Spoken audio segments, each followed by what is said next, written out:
Hi, we came here today to tell you about a really worrying trend that we've been noticing through a lot of the studies that we've been doing across brands, products, propositions, whatnot. But recently, we've done a major project in politics, and it suddenly made click. I will allow JD to fill you in on the details, but I want to make one sort of major statement, is that what we are witnessing right now could be the end of consumerism. I'm not saying that people are not going to buy stuff or that they are not going to love some brands, but definitely the relationship between brands and consumers is going to be more complicated.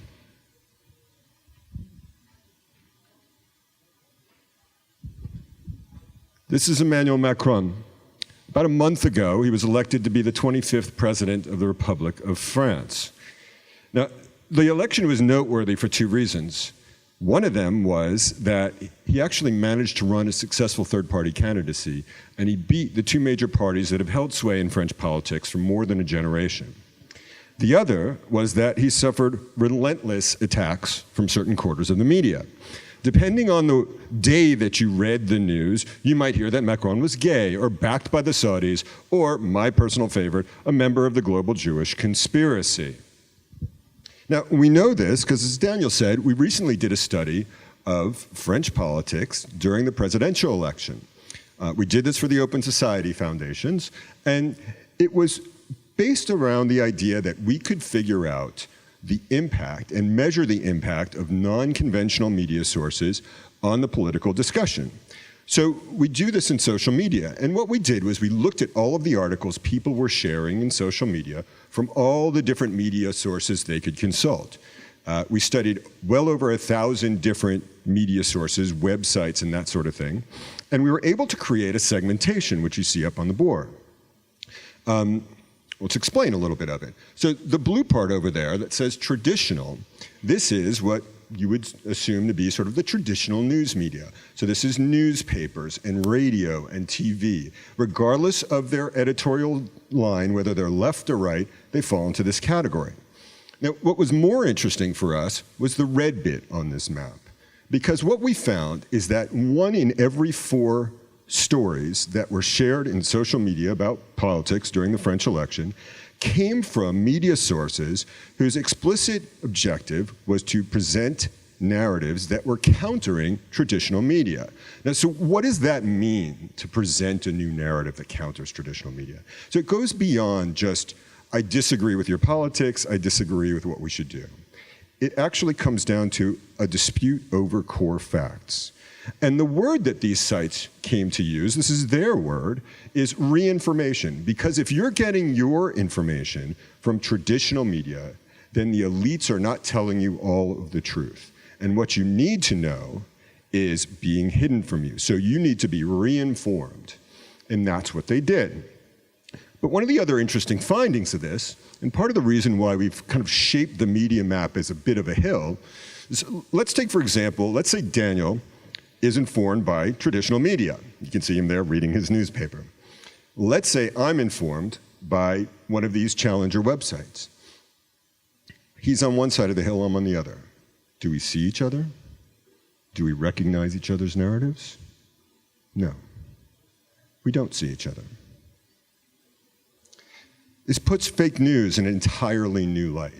Because what fake news ends up being in a political context is the unaddressed fears that arise when real issues felt by real people go unmanaged.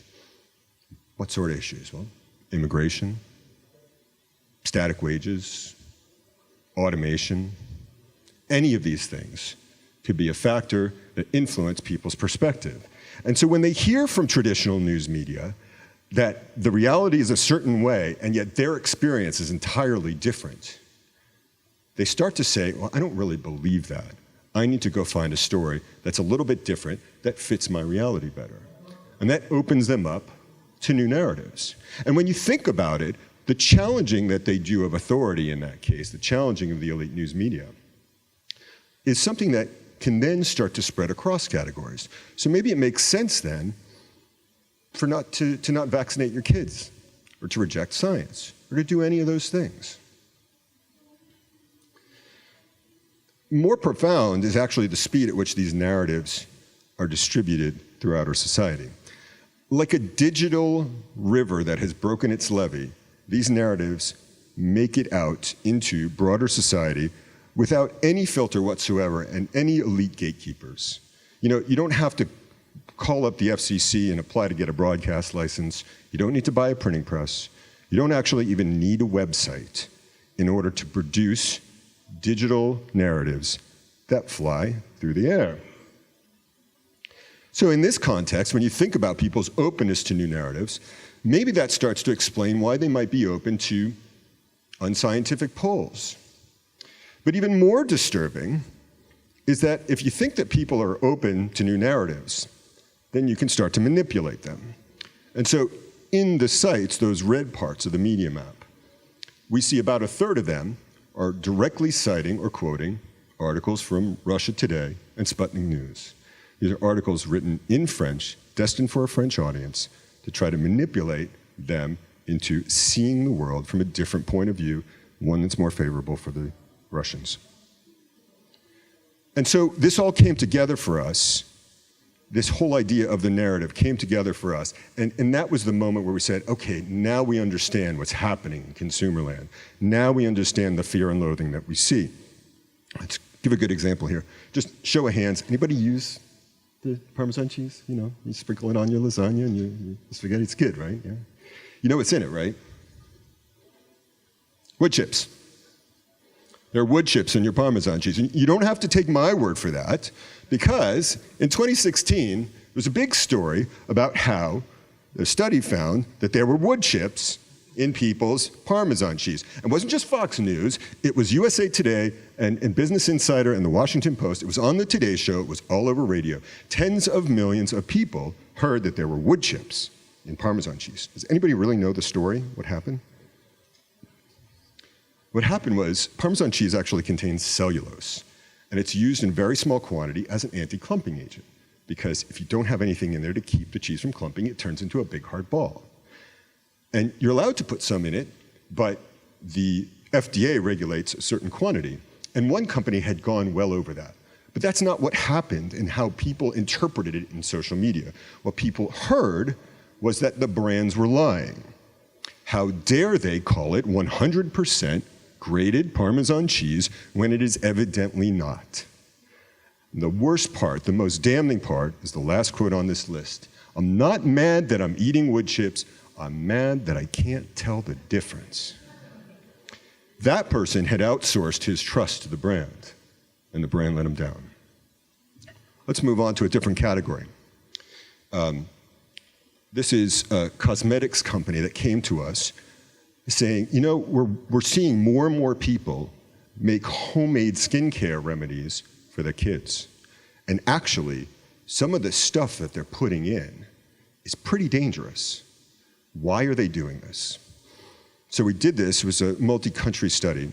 We found that 10 to 25% of the comments that we saw on social media were either about specific chemical components or about what people thought was in these products. Were these positive comments? No. The industry is scamming us. The industry is putting dangerous stuff in baby skin cream. And these people were so convinced that the industry is doing this, that they're actually going and they're making their own and taking that control back into their own hands. Is the brand losing business for this? Yeah. Last one. Anybody looked for a job in the last 3 or 4 years? Yeah? A couple of hands, Your employers aren't here, you can say yes or no. So what do? You see the job spec, right? And so you try to craft your resume and write a good cover letter and talk about your experience and your motivation and your enthusiasm. You apply online, and then you wait. And you wait, and you wait. Maybe they get back to you, but when they get back to you, they say, you know what? You weren't the candidate for us. You know why that is? It's because the system is working against you. There's a system now. And you have to lie in order to get through that system. And part of the reason that you have to lie in order to get through that system is because the folks at HR don't realize that there are already other people lying to make it through the system. And so, when you feel that the system is stacked against you, when you see politicians lying, when you question what brands are doing, all of a sudden this narrative starts to make sense, and you start to see the world in a very different way. Those are only 3 studies that I talked about. If I just take a handful of the studies that we've done this year, we've seen it in diamonds, seen it in pet food, seen it in hair care products, we've seen it in banking. What we see is fear that is causing people to question people in authority, to lose trust, and to disregard even the things that they say. This translates into money lost for these brands. Thanks, JD. What really happens, what JD was saying, the real power of that is that our economy, our brands, run on trust. And distrust disrupts business. We also learned from JD that it's not the individual pieces of data, the facts, the news, but the underlying narrative that helps and propels people to make sense of the world that they see. The underlying narrative explains the frame of reference that people see, that they have. And you need to know that, learn that frame of reference in order to understand the fears and concerns. It is these fears and concerns that make your customers act irrationally. So what can you do? Oops. Well, most importantly, you should stop asking questions and start listening. Every time you pose a question to a consumer, you are changing, molding, and actually manipulating that frame of reference. In a way, you are setting yourself up for fake insights. But it's not all bad, because there's a solution.